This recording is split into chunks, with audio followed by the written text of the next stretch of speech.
Over 20 years ago, I coined the expression think big, and it's been a part of my life ever since.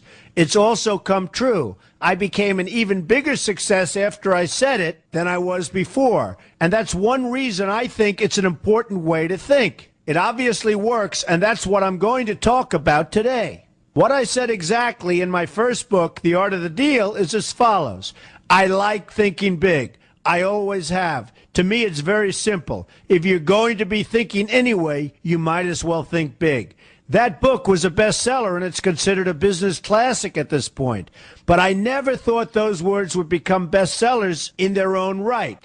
It's an interesting point that I'm famous for two very short statements. Think big and you're fired. But let's stick to the first one for today. And I'd suggest strongly that you pay attention so that you won't have to hear the second one. Thinking big starts with the details and grows from there. Because I'm a builder, I'm very aware of the importance of having a good foundation. You can't take chances in construction. You can't be haphazard and say, well, maybe this will work, maybe it won't, so let's try it and find out. Because a lot of people will be at risk. I have to know if something will work or not. Every inch has to be accounted for. In other words, thinking big starts with being thorough. So number one, be thorough. Don't count on happenstance to get you anywhere, because it won't. Number two, get a momentum going and keep your momentum going. You have to have big ideas, but you've got to have the energy to get them done, which can sometimes take a long time. If you don't have momentum, you will not have what it takes to get the job done. Patience alone isn't enough. I have a lawyer friend who used to refer to me as the reverse tornado who builds everything in his path. I always like that because it implies a lot of energy and a lot of momentum.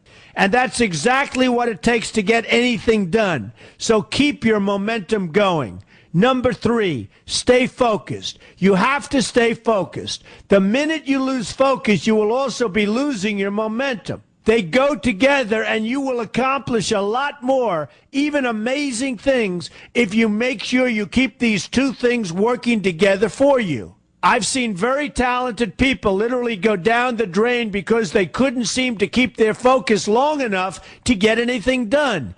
In this day of multitasking, that can be a real challenge, but it's absolutely necessary.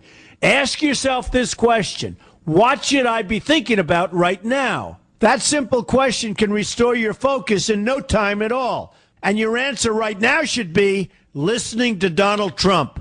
Number four, look at the solution, not the problem.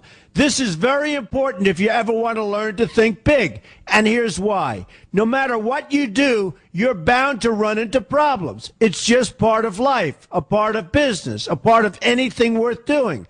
If you let the problems get in your way, they'll become bigger than your idea was to begin with, and you will be a wipeout. No matter how bad things look, keep your focus on the solution, and you will be surprised how things can work out, and work out properly. One way I do this is to ask myself, when confronting a possible problem, is this a blip or is this a catastrophe? A catastrophe is something like an earthquake, a tsunami, a war, and so forth, and a blip is everything else. Right away, you'll have the right perspective, and your equilibrium will be restored. So keep your focus on the solution. Number five, see opportunity for what it is, an opportunity. For example, why are you listening to me today? Curiosity? You like me? You don't like me? You want to learn? You have nothing else to do? You want to hear me tell you you're fired? I hope not, but whatever your reasons might be, they've brought you to a good place to get involved and to learn,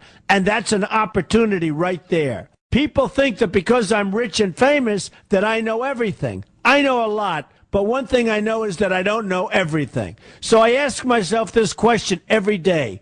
What can I learn today that I didn't know before? And you know what? I learn something new every single day. That's a big reason for my success, and the same thing can apply to you. Take the time to see today as an opportunity, and you'll be surprised by what can come your way. Be open to new ideas, and you will be creating your own opportunities before too long. Number six, know everything you can about what you're doing. That's a good way to cover your bases. Another good way is to read the book Robert Kiyosaki and I have written together, Why We Want You to Be Rich. It's about covering your bases and knowing what's going on. I remember when some guys came in to meet with me about a great idea they had for an atrium for a building on Wall Street. It was a beautiful idea except for one thing. None of them had thought about how the building would be supported around this fabulous atrium. They didn't take into account the steel columns that were necessary to support a 72-story building, a very big and embarrassing oversight that could have been avoided if they'd taken the time to think about what they were doing. Don't let that happen to you. Know what you're doing first. Number 7, be lucky. Remember the old saying, the harder I work, the luckier I get. Well, it happens to be true. It works for me, and I've encountered some pretty big successes.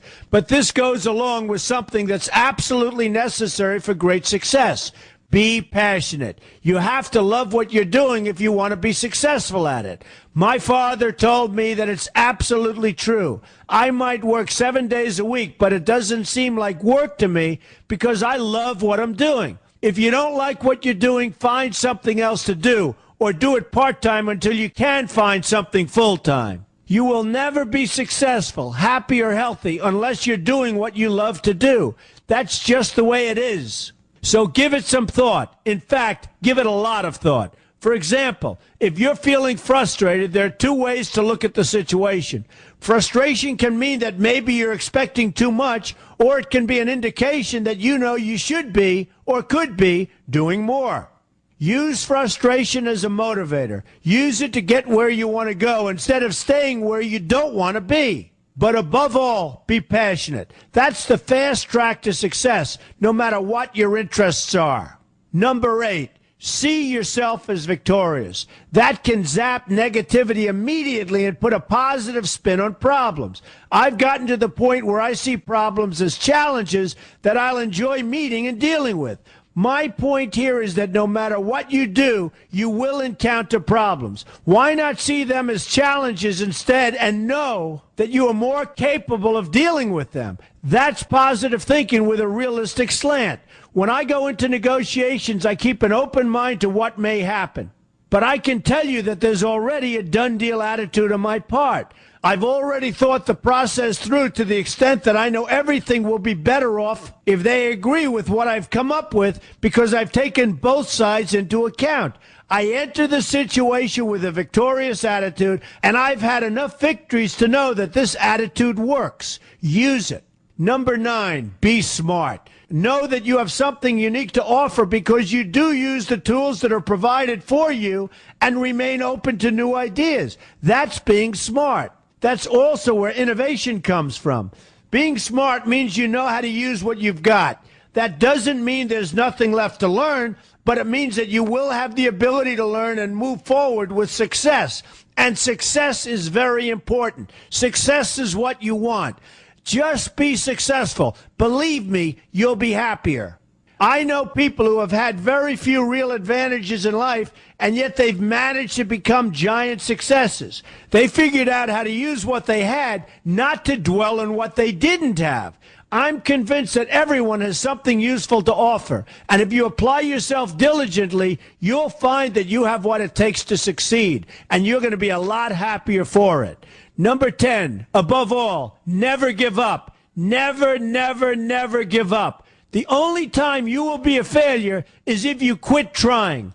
Only losers quit. The biggest losers in the world are quitters. Winners keep on going. So whatever you do, never give up. My father always used to harp, never give up, son, never give up. Don't ever quit. I never want to see you give up or quit. Well, my father was a smart guy, and I listened to him. And remember, think big. A good way to start is to read our new book, Why We Want You to Be Rich. 2 men, 1 message. There's a lot of great advice in there for you, and I expect you to pay attention. You're going to do fantastically well. You're going to be a winner, and I'm going to see you in the winner's